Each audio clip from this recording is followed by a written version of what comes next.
Okay, as I explained in the earlier videos, I'm in the process of trying to make this spoiler recess down inside the bed of this 1990 Chevy Half-Ton. I'm making a lowrider, but I wanted it to where this spoiler would be recessed under the bed, and then I'm going to have a cover, so basically like a sunroof. It'll drop down and go forward, and then a separate motor and lift, a scissor type setup, will raise the spoiler up. So I wanted to just kind of show you the process.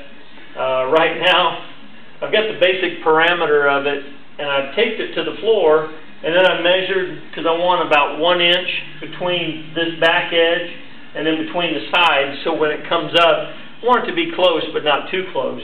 And then I have to build a separate inner framework to go inside here, because that's going to be the piece that drops and recesses, and it's going to have like fingers to go around, so it'll have like 2 grooves to go around either of the spoiler supports. So I'll kind of walk you around and show you the rest of that. Unfortunately, I don't have my stand, so I apologize for the wiggling of the camera. This kind of gives you an idea of how things are starting to take shape.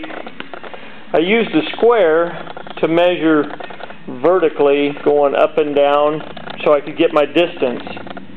I guess I did have it bolted inside the truck, and you could use a plumb line, but that just seemed a whole lot more headache than what it was worth when I decided I could simply tape it to the floor so that it doesn't move as I'm getting ready to shape it up.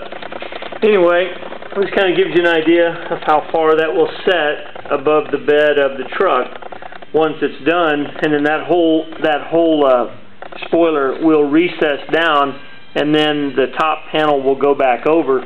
So it will have 2 permanent slots, like at this vertical support and at that vertical support. There will be 2 open slots that I'll put like a rubber gasket to where it goes around, and then when it's totally recessed and hidden, it'll just show 2 slots on top. That kind of gives you an idea of how it's all taking shape. And I'll go back as far as the truck goes.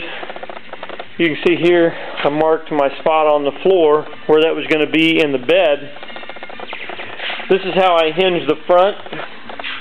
I went ahead and took a regular hinge, and then I bent it and shaped it and then welded it here, so I recessed the pocket inside the bed, and this way it'll all sit flush.